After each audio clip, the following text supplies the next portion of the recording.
할렐루야. 예. 먼저는요, 여러분, 우리 담임 목사님께서는 지금 현재 태국 교회 성전 봉헌 감사 예배차 지금 태국에 방문 중에 계십니다. 오늘 우리 같은 날에 그곳에서 이제 예배를 드리실 텐데, 여러분, 이 땅에는 어디나 교회가 세워진다는 것 그 자체가 기적입니다. 아멘이시죠? 예, 여러분, 전염병이 창궐하는 곳에 병원이 세워진다 하면 정말 좋은 일 아닙니까? 그래서 여러분, 그렇잖아요. 우리 평택에도 이제 아주대학교 병원이 세워진다고 하더라고요. 그러니까 아직 세워지지도 않았는데, 여러분, 저조차도 너무 안심이 되더라고요. 삶의 질이 달라지겠구나 하는 그런 거. 그런데 교회는 병원과 비교할 바가 되지 않죠. 육신은 살릴 수 있지만 영혼을 살릴 수 있는 곳은 교회밖에 없습니다. 그래서 이 땅에는요, 교회가 많아도 세워져야 돼요. 병원이 있는데 그 옆에 병원 세워졌다고 뭐라고 하는 사람 없잖아요. 오히려 병원이 세워지면 야, 갈 곳이 많아졌네 하면서 더 안심이 되지 않습니까? 그렇듯이 우리가 피할 수 있는 그 도피성이 있어야 되고요. 또한 영적인 공급을 받을 수 있는 그 교회가 세워진다는 건 참으로 귀한 일입니다. 그리고 또한 그런 교회를 세울 수 있는 교회가 된다는 것도 이거 엄청난 축복이에요. 여러분, 그래서 남은 기간 동안 우리 담임 목사님과 그와 함께 참여하신 모든 분들이 그 태국에 정말 선한 영향을 끼치고 안전한 일정이 되실 수 있도록 여러분 기도해 주시기를 바랍니다. 아멘. 그리고 이번 주와 다음 주 만원의 기적, 우리 교회가 이제 만원의 기적을 진행합니다. 요즘 저기 식당에 가서 식사를 하려고 하면요, 깜짝 놀래요. 면 종류가 거의 10,000원이 돼요. 그래서 야, 이거 뭐 금식해야 되나? 밥 먹기가 좀 두렵습니다. 여러분, 우리가 한 끼를 안 먹으면요, 이 땅에 교회가 세워지는데 귀한 역할을 할 수 있습니다. 그래서 이 2주 동안 우리가 20,000원도 아니에요. 10,000원. 이 10,000원, 이 10,000원의 기적에 함께 참여하시면 지금 교회 예배 초소가 없어서 예배를 제대로 이제 남의 교회에서 이제 공유 교회로 있는 우리 지방의 어린 양 교회에 여러분 큰 도움이 될 것입니다. 저 여러분들, 저도 그렇더라고요. 간헐적 단식 하니까 일단은 몸이 가벼워지고요, 피부가 좋아지더라고요. 여러분, 한 끼 굶으셔도 돼요. 그래서 다음 2주 동안 이 10,000원의 기적 모두 다 참여해 주시기를 바랍니다. 그리고 여러분들의 기도와 후원으로 어제를 이제 끝으로 우리 다음 세대 여름 사역이 정말 은혜롭게 마쳤습니다. 여러분, 요즘 시대에 보면요, 어른들뿐만이 아니라 어린아이들 전 세대가 신앙을 지키기 굉장히 힘든 시대입니다. 너무 유혹이 많아요. 그리고 예배를 대체하는 그런 것들이 너무 많아서 신앙을 지키기가 너무 힘든데, 그래서 교회마다 지금 교회 학교가 줄어들고 있고 없어진 교회들이 너무나도 많습니다. 근데 우리 제 교회, 우리가 해야 될 일이 뭐냐면요, 다음 세대를 잘 세우셔야 돼요. 그게 우리의 사명입니다. 그래서 우리 다음 세대들 은혜롭게 이렇게 예배를 수련을 마쳤거든요. 저도 이제 젊은이 교회 이제 3박 4일 동안 함께 제가 이제 말씀을 전하며 나누면서 이렇게 하는데, 요즘 청년들 보고 제가 너무 충격을 받았어요. 얘네들이 제정신이 아니에요. 찬양을 부르는데요, 몸부림치면서 불러요. 말씀을 전하는데요, 좀 졸아야 되잖아요. 졸지도 않아요. 뭐든지 말씀해 주시옵소서. 그럼 제가 믿겠습니다. 막 이렇게 하는데, 여러분, 내가 예수다라고 해도 믿을 것 같더라고요. 그 정도요. 그래서 우리 젊은이 청년들 너무 큰 은혜 받고 왔는데, 이 모두가 다 여러분들의 기도와 후원 때문입니다. 여러분 너무 감사를 드리고, 특별히 우리 시온 찬양대 후원해 주셔서 너무 감사를 드립니다. 제가 대표로 인사드릴게요. 감사합니다. 네, 감사합니다. 예. 역시 시온 찬양대 격이 달라요. 아무튼 감사를 드립니다. 여러분, 우리가 이제 3,000명 돌파 이제 그 구호를 지난주부터 이제 했는데요, 담임 목사님께서 저에게 특별히 명령하셨습니다. 구호를 외쳐라. 그래서 지금 구호를 한번 외치도록 하겠습니다. 자, 구호 준비. 이거 네. 다시 구호 준비. 할 수 있다. 하면 된다. 할렐루야. 아멘. 할렐루야. 아멘. 네. 여러분, 반드시 됩니다. 하나님이 하시는 거기 때문에요. 아멘. 오늘 우리에게 주시는 하나님의 말씀은 사도행전 11장 19절에서 24절까지의 말씀입니다. 우리 19절부터 우리 한 목소리로 함께 합독하도록 하겠습니다. 시작. 그때에 스데반의 일로 일어난 환난으로 말미암아 흩어진 자들이 베네게와 구브로와 안디옥까지 이르러 유대인에게만 말씀을 전하는데, 그 중에 구브로와 구레네 몇 사람이 안디옥에 이르러 헬라인에게도 말하여 주 예수를 전파하니, 주의 손이 그들과 함께 하심에 수많은 사람들이 믿고 주께 돌아오더라.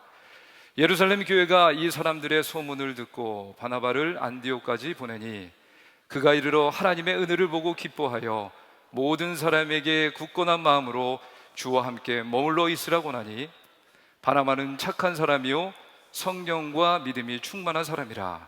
이에 큰 무리가 주께 더하여 지더라. 아멘.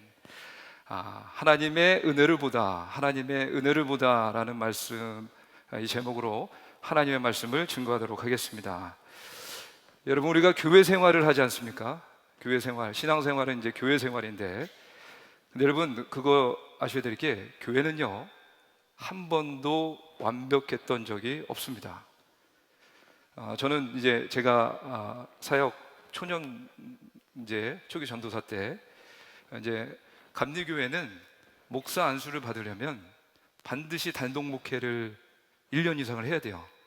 그래서 목사 안수를 받기 전에 제가 이제 강원도 영월이라는 곳에 단독 목회를 나가게 됐습니다.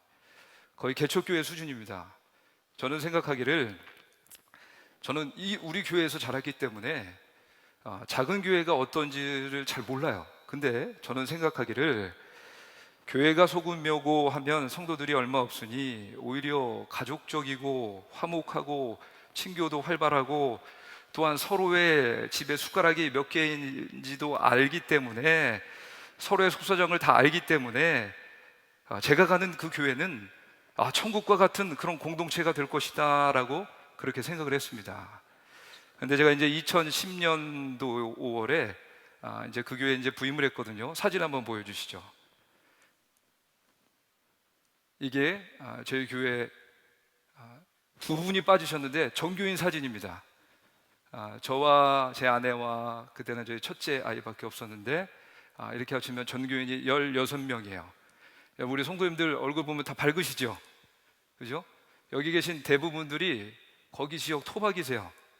거기서만 사셨어요. 그리고 이 교회에 있는 그 마을이 제가 갔을 때 10가구도 되지 않았습니다. 그러니까 서로가 서로 너무 잘하는 거예요. 근데 여러분, 여기서도 패가 나뉘더라고요. 정말 놀랐어요. 예, 사진 내려주시죠.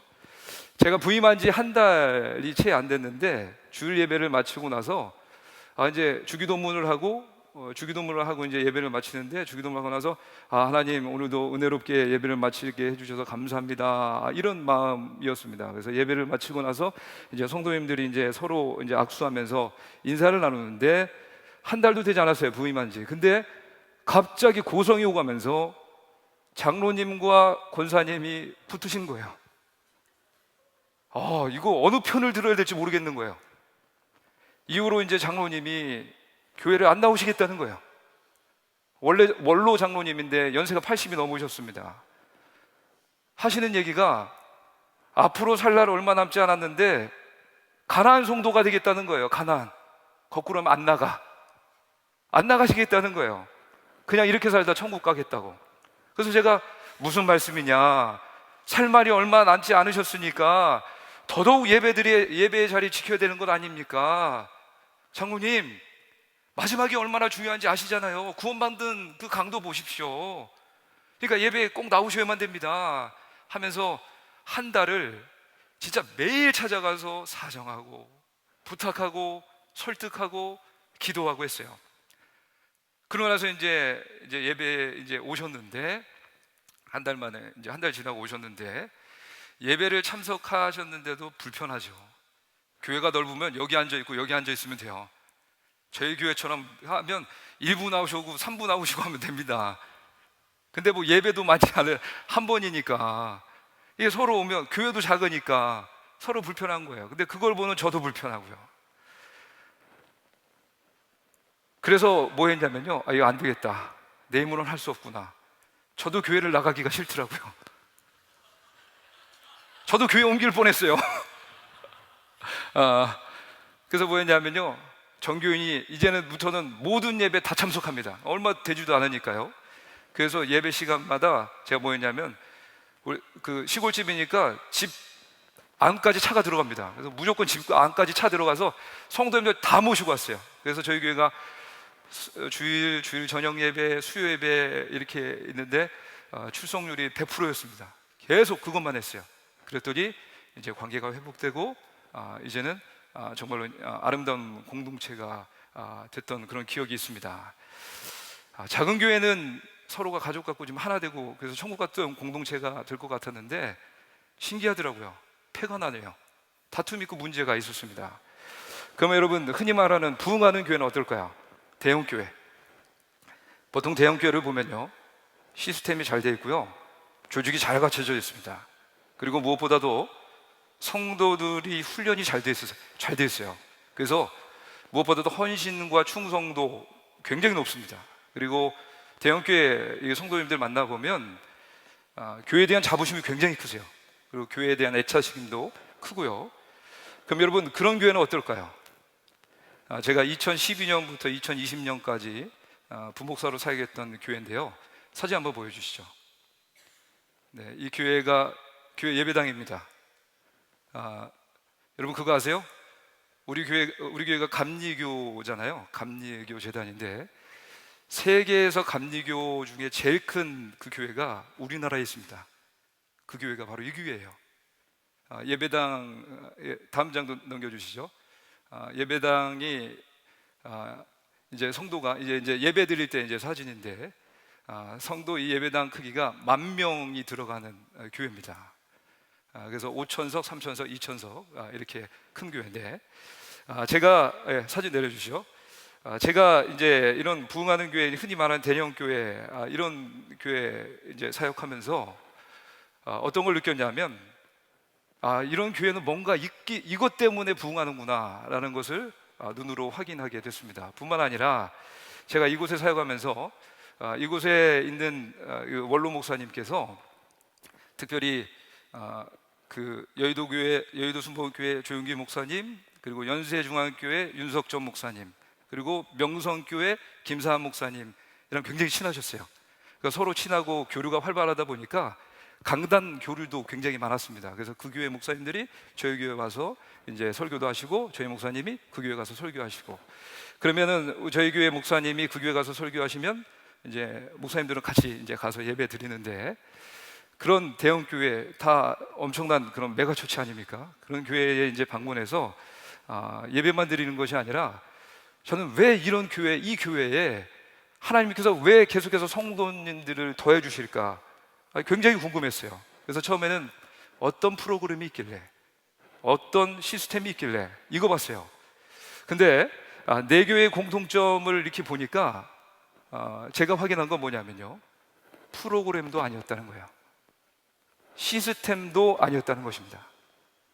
이 네 교회의 공통점이 있는데 그게 뭐냐면 오직 성경, 오직 은혜, 오직 기도, 그리고 모든 걸 다 합쳐서 오직 예수였다는 거예요.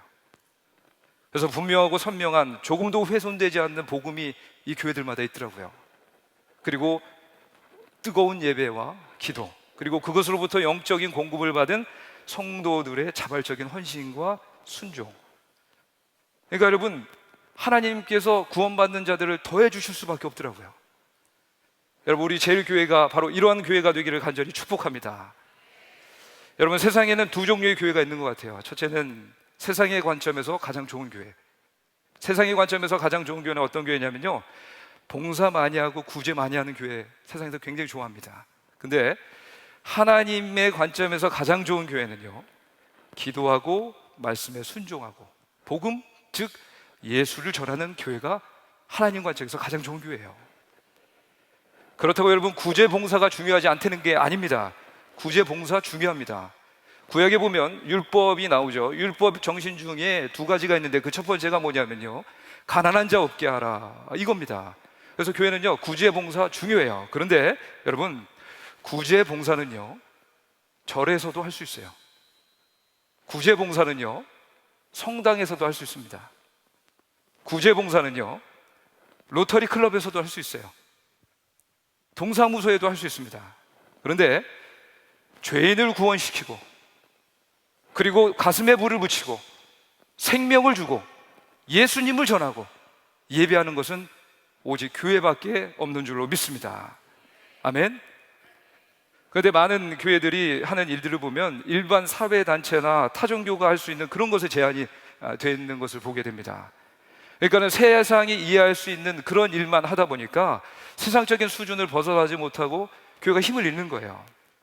그래서 제가 이제 그런 큰 교회들을 이렇게 방문하고 이렇게 눈으로 보고 확인하고 또한 그 안에서 사역을 하다 보니까 하나님께서 계속해서 주께서 구원받는 자들을 더해주시는 그런 교회들은요 어떤 것에 집중하냐면 세상에서는 절대 따라올 수 없는, 세상에서는 할 수 없는, 세상에서는 죽어도 할 수 없는 그 일에 집중한 교회였다는 거예요.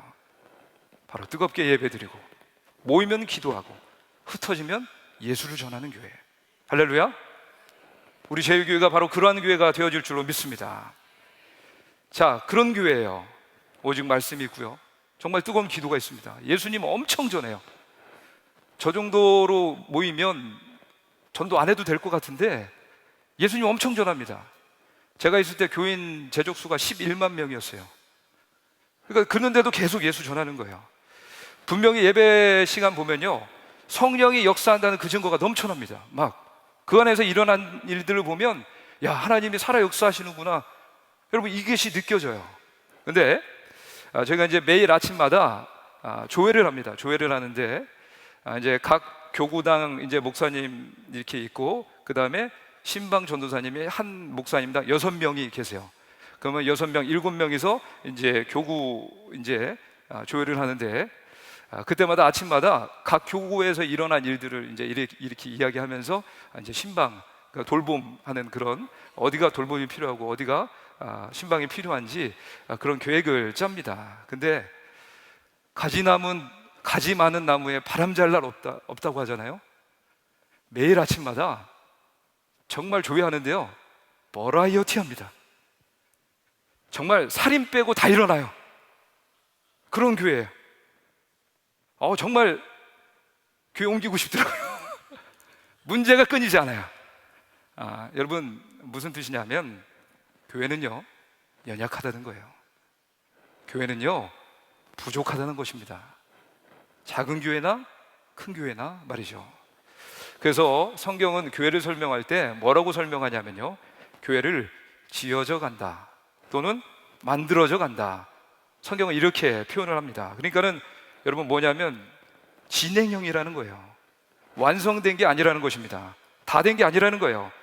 이렇게 지어져 가고 있다. 성경은 교회를 그렇게 이야기합니다. 교회는 잘 보면 부족해요.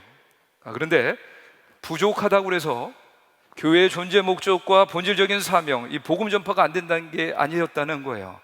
예를 든다면 사도행전 5장에 보면 아나니아와 삽비라 사건, 초대교회에 아나니아와 삽비라의 사건이 있지 않습니까? 자신들의 재산을 팔아서 하나님께 드리겠습니다 이렇게 했는데 팔고 나니까 견물생심이라고 일부를 감추죠. 그리고 나서 그 돈을 이제 헌금하는데 이게 우리가 판 전부입니다 했다가 사탄이 네 마음속에 가득했구나, 성령을 속였구나, 너희는 사람에게 거짓말한 것이 아니라 하나님께 거짓말했다라고 그래서 첫 번째 남편이 죽고요, 3시간 뒤에 아내 삽비라가 죽습니다. 그러니까 이 초대교회 정말로 좋은 교회고 완전한 교회인 줄 알았는데 교회 안에도 이런 문제가 있었다는 거예요. 부족함이 있었다는 것이죠. 근데요 그런 부족함과 문제가 있었는데도 불구하고 사도행전 5장 14절에 보시면 믿고 주께로 나오는 자가 더 많으니 남녀의 큰 무리더라. 아멘. 여러분 무슨 말씀입니까? 교회가 아무리 부족하고 약해도 그 안에 어떠한 문제가 있을지라도 하나님은요 여전히 교회를 사용하고 계신다는 거예요. 할렐루야. 이것을 잊으시면 안 됩니다. 여러분, 오늘 말씀해 보면 안디옥이라는 지역에 부흥이 일어났어요. 그래서 예루살렘 교회에서 안디옥 교회의 부흥을 확인하러 바나바를 보냅니다. 바나바 교회 보면요, 어떻게 보면 개척교회예요. 그렇다면 개척교회이기 때문에 어딘가 좀 미숙하고 뭔가 엉성하고 어설픈 데다가 많은 허점과 문제가 있었을 것입니다. 그런데 여러분, 허점과 문제도 있었을 거예요. 고린도 교회도 그렇죠. 고린도 교회에 보면 초기에 얼마나 많은 문제가 있었습니까? 고린도 교회 안에 나타나는 많은 은사들이 있었잖아요. 그것만 보면 이 교회 성령이 역사하는구나, 하나님의 은혜가 있구나, 하나님의 일하심이 있구나 라는 것을 우리는 알 수 있어요. 그런데 고린도전서를 통해서 사도 바울이 계속해서 그 교회에 뭘 하냐면 문제를 지적합니다. 그리고 대안을 제시하죠. 그러면서 문제가 얼마나 많았던지 고린도전서 4장 21절에 보시면요, 사도 바울이 이렇게 고린도 교회에게 이야기합니다. 너희가 무엇을 원하느냐? 내가 매를 가지고 너희에게 나가랴. 사랑과 온유한 마음으로 나아가랴. 무슨 얘기예요, 여러분? 충만한 성령의 역사와 은사의 그런 열매들이 있는데도 문제가 있었다는 거예요. 교회는 연약하다는 것입니다. 그런 기적이 많이 일어난다 할지라도요. 근데 안디옥 교회 개척교회고 하니까 분명히 허점이 있었을 거예요. 그런데 오늘 말씀에 보면 바나바는요, 문제를 보지 않고 하나님의 은혜를 봤다는 거예요. 아멘. 허점을 보지 않고요, 연약함을 보지 않고 하나님의 은혜를 봤다는 것입니다. 여러분, 뭘 보느냐? 그게 영성이에요. 보는 눈이 그 사람의 수준을 보여줍니다. 그래서 여러분, 은혜를 보는 인생이 되시기를 간절히 축원합니다. 어떤 엄마와 딸의 이야기입니다. 이 어머니가 22살 때 시집을 가서 이제 23살 때 이제 딸을 임신했는데, 23살 딸을 임신한 그 상태에서 남편과 그만 사별을 했어요. 그러니까 이 딸은 소위 말하는 유복녀로 태어났습니다. 그러니까 이 엄마가 이 젊은 23살 이 나이에 그 갓난아기를 데리고 어떻게든 살아야 되잖아요. 그러니까는 뭘 해야 살 수 있을까 하다가 남대문 시장에서 이제 떡 장사를 하셨대요. 일평생 사시는 게 이제 이분은 딸만을 위해서 사셨다고 합니다. 근데 정말로 하나님의 은혜로 나중에 이 딸이 잘 컸어요. 그래서 대학교 교수까지 되는 그런 성공적인 인생을 살았다고 합니다. 근데 이 딸은, 이 성공한 딸은 어떻게 항상 생각하냐면, 자기는 불우한 환경에서 태어났는데 자기가 열심히 노력해서 자기 힘으로 그 불우한 환경을 이겨서 자수성가한 그런 사람이라고만 생각을 했대요. 근데 나중에 이 딸도 나중에 이제 결혼을 했습니다. 하고 나서 자신도 똑같이 딸을 낳았어요. 딸을 키우다 보니까 어떻게 되냐면 이제는 어머니가 보이기 시작을 하는 거예요. 어머니. 자기는 자신의 힘으로 다 한 줄 알았는데 자기도 엄마가 돼 보니까 엄마 없이 된 일이 하나도 없었다는 것을 이 딸이 깨닫게 된 거예요. 그러니까 저도 그런 것 같아요. 애를 낳아보니까 철이 드는 것 같아요. 엄마 없이 된 일이 하나도 없다는 걸 깨닫는 거예요. 그러니까 갑자기 이제 이 딸이 엄마에 대한 그런 엄마의 아픔이 느껴지는 거죠. 그래서 그 다음부터는 이 딸이 어떤 마음이었냐면, 이제 엄마한테 남은 일생 엄마한테 효도해야 되겠다. 그래서 교회에 있는 대로 엄마한테 전화해서, 엄마 좋아하는 게 뭐야? 뭐 좋아해? 엄마 말만 해. 내가 뭐든지 다 해줄게. 갖고 싶은 거 있어? 막 이렇게 얘기를 했대요. 그런데 엄마에 대해서 항상 똑같이요. 없어. 나는 네가 너희 가정이 건강하게 사는 게, 나는 그게 내게 선물이야. 그래도 이 딸은, 엄마 그래도 뭐 갖고 싶은 거 있을 거 아니야. 나한테 얘기만 해. 내가 뭐든지 사줄게. 그럴 때마다 엄마는, 아니야, 엄마 아무것도 없어.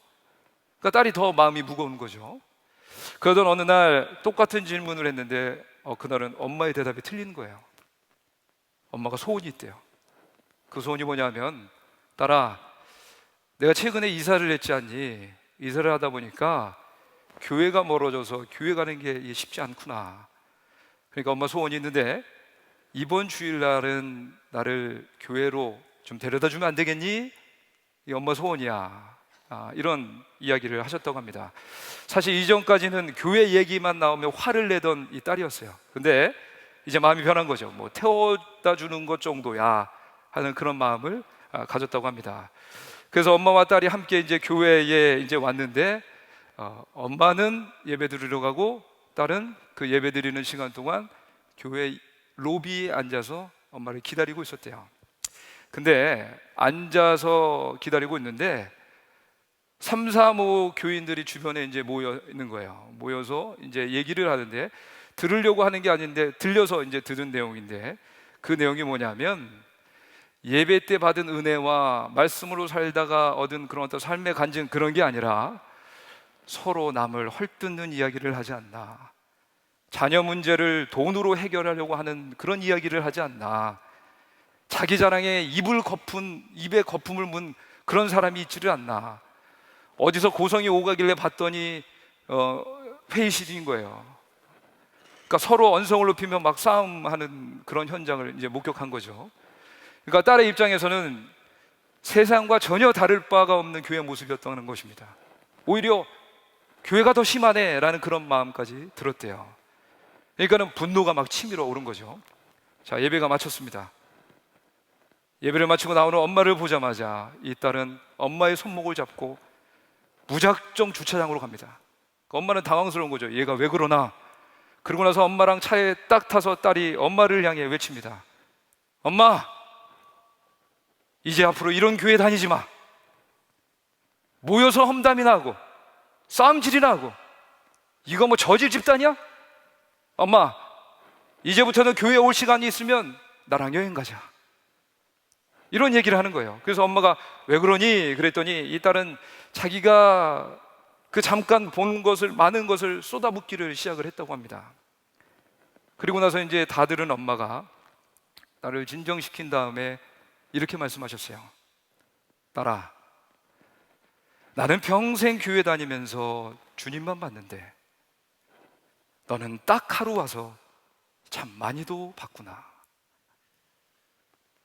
엄마는 평생 교회 다니면서 오직 예수님만 봤는데 너는 예배 드리는 그 1시간 그거 있으면서 참 많이도 봤구나. 엄마의 이 말에 펄펄 뛰던 딸의 마음이 깨져버린 거예요. 그 엄마는 차원이 다른 존재였던 거죠. 많이 배웠다고 하는 그 교수가 미치지 못할 그런 높은 경지의 해안이 이 어머니에게는 있었다는 것입니다. 깊이가 있는 어머니에게는 신앙이 느껴지는 거예요. 그러니까 여러분, 지식이 다가 아닙니다. 믿음의 성도 여러분, 왜 엄마는 딸이 들은 것을 못 듣고 왜 딸이 본 것을 못 받겠습니까? 엄마도 다 보고 다 들었죠. 그런데 그 어머니께서 흔들림 없이 끝까지 그 신앙의 생활, 교회 생활을 할 수 있었던 그 이유는 단 하나예요. 오직 주님만, 오직 예수님만. 이거 바라봤기 때문에 그렇습니다. 그러니까 잡다한 것보다 흔들린 딸은 비교가 할 수 없는 깊이였다는 거예요. 그래서 여러분, 우리가 교회 생활하지 않습니까? 신앙 생활하는데 핵심은 하나입니다. 시선이에요. 내가 어디를 보고 있느냐, 그것이 나를 이 신앙의 여정을 완주하게 하게 할 줄로 믿습니다. 열왕기상 18장 보면 엘리야 굉장히 잘 나갔습니다. 성경을 읽어보면 얼마나 잘 나갔든지 막 성경을 읽어보면 막 저도 막 신이 나요. 열왕기상 18장을 보시면요, 바알과 아세라 선지자 합해서 850명과 붙지 않습니까? 근데 이제 엘리야가 기도해서 이제 승리를 합니다. 그래서 850명 다 이제 보내버리죠. 이제 그래서 막 승리를 하는데 한 장 넘어가서 19장에 보면요, 분위기가 좀 달라요. 그때 당시에 북이스라엘의 왕이 아합이었는데, 악한 왕이었는데 그의 처는 더 악한 여성이었어요. 여왕이었어요. 이세벨이라는 여왕인데, 그 여왕이 이 엘리야 그 갈멜산 그 사건을 듣고 엘리야에게 이렇게 얘기합니다. 내가 너 내일 이맘때 너 반드시 죽여버린다. 이런 얘기를 합니다. 그러니까 24시간 안에 너 엘리야, 너 내가 죽일 거야. 이 얘기예요. 근데 엘리야가 이 소리에 겁을 먹고 낙심했다는 거예요. 물론 누군가가 너 죽인다 이러면 쉽지 않을 것 같아요, 저도. 근데 여러분, 다른 사람도 아니잖아요. 850대 1을 싸워서 이긴 엘리야입니다. 엄청난 기적, 승리를 경험했던 사람인데, 여러분 왜 엘리야가 이렇게 낙심했을까요? 바로 한 장 넘어가자마자, 이유는 열왕기상 19장 3절의 말씀입니다. 그가 이 형편을 보고, 시선이 문제였다는 거예요. 시선.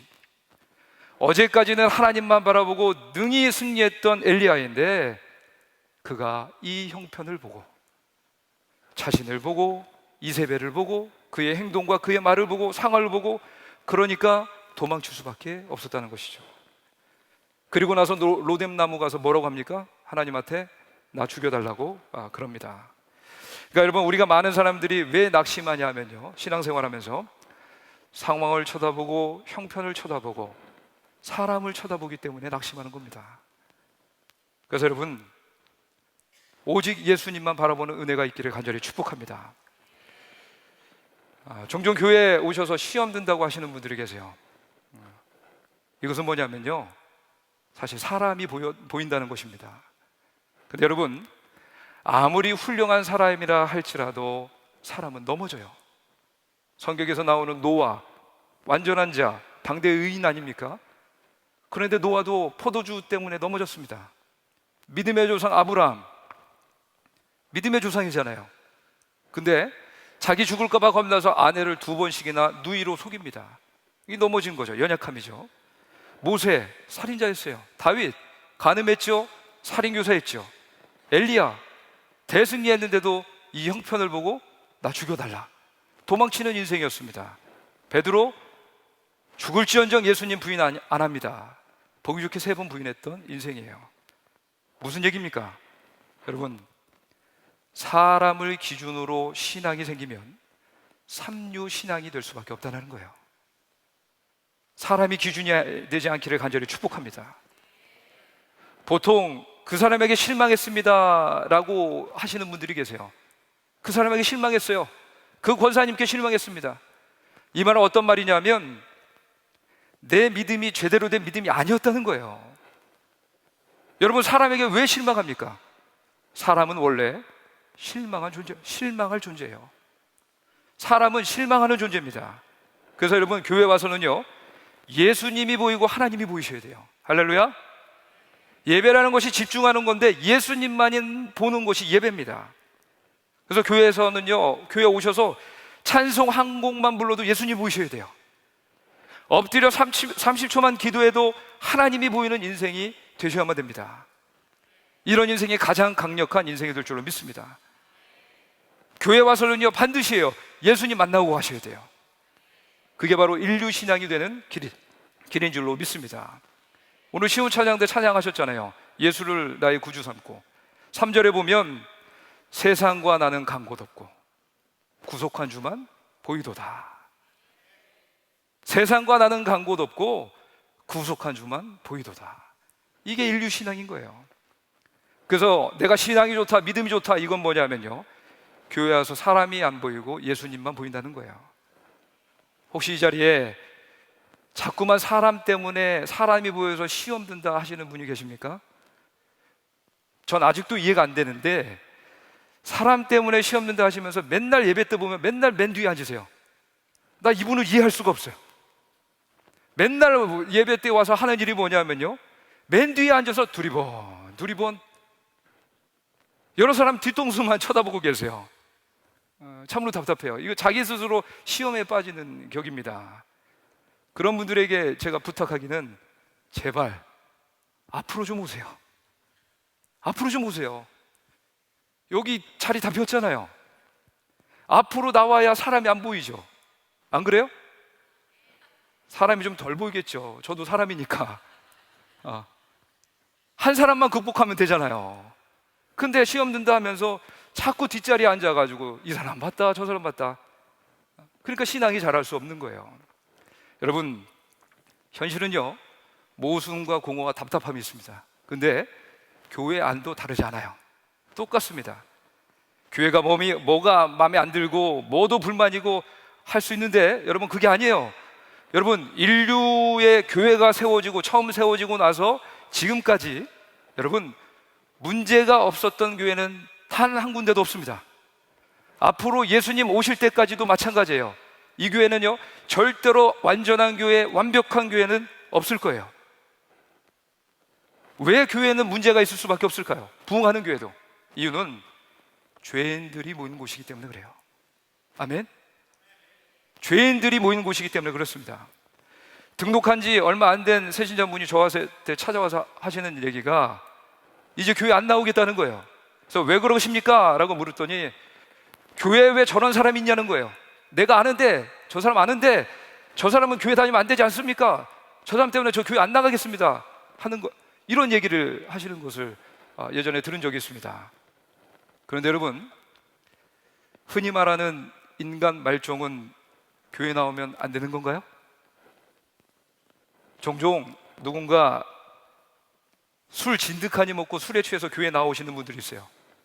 그러면은 막 어느 분은 막 욕하고 뭐라고 하시는데, 여러분, 술 취해서 교회 나오는 게 그게 보통 믿음입니까? 원래는 창피해서 못 나와요. 근데 술 취했는데 교회 나간다는 것은 이거 뭔가 있는 거예요, 여러분. 아멘? 자꾸 옆 사람 담배 냄새 난다고 하는데, 여러분, 담배 피우는 당사자만 모르는 줄 알지 사실 주변 사람들 다 알아요. 그죠? 그럼에도 불구하고 예배 나온다는 건 그 사람 뭔가 있는 거 아니에요? 여러분, 어떠한 모습이든지 간에 주님 앞으로 나오는 게 중요한 거예요. 아멘? 왜요? 여기에 소망이 있기 때문에. 누가 그러시더라고요. 교회 안에 왜 이렇게 안 좋은 사람들이 많습니까? 왜 이렇게 안 좋은 사람들이 많습니까? 이 말은 어떤 말과 똑같냐면, 내가 아파서 병원 갔는데 이 병원은 왜 죄다 아픈 사람만 가득합니까? 이 말과 똑같은 얘기예요. 여러분, 교회는요, 병든 자, 아픈 자, 세상에서 소외받은 자, 죄인들이 모이는 곳이 교회입니다. 그럼 우리는 뭘 봐야 될까요? 바나바처럼 오늘 말씀에 나오는 그 바나바처럼 하나님의 은혜를 보셔야 돼요. 아멘? 예수님 바라보셔야 됩니다. 여러분, 평일에 기도실 와보셨습니까? 평일에 기도실 와보면요, 기도하는 한 사람이 계세요. 그럼 여러분 뭘 느끼셔야 됩니까? 아, 이 교회에 소망이 있구나. 이 교회에 꺼지지 않는 등불이 있구나. 하나님의 은혜가 있구나. 이것을 보셔야 돼요. 여러분, 우리 교회 굉장히 너무 청결하죠? 여러분, 평일날, 금요일날 오전에 한번 와보십시오. 성전 미화팀이 이 더운 날에, 추운 날에 땀 흘려가면서 추위와 싸우면서 이 교회를 내 몸과 같이 이렇게 막 청소하시는데요, 그리고 어떤 부부는 70이 넘으셨어요. 근데 보이지도 않아요. 꼭 보이지 않는 이 양쪽 계단, 그 연세의 계단 내려오는 게 힘드신데 여름에도 그냥 땀을 흘리면서 교회를 막 이렇게 청소하시는 거예요. 여러분, 화장실 제일 더러운 곳 아니에요? 제일 냄새나는 곳? 그런데 새벽 예배 마치고 나서, 어느 때는 주일 예배 시작 전에 그 화장실에는 에어컨도 안 나오잖아요. 땀과 쌓아가면서 여러분, 진짜 그 변기에 손을 넣고 그 더러운 부분들을 이렇게 닦아내시는 그런 분들이 있어요. 그리고 매주마다 여러분 식사 그냥 하시지만 그 식사를 준비하기 위해서 불과 싸우면서 식사를 준비하는 수많은 분들이 있고요. 여러분, 얼마 전까지 얼마나 더웠습니까? 이 무더운 여름, 추운 겨울 가리지 않고 더위와 씨름하고 추위와 싸우면서 밖에서 차량 안내하시는 분들 여러분 보셨어요? 보면 뭐가 느껴지십니까?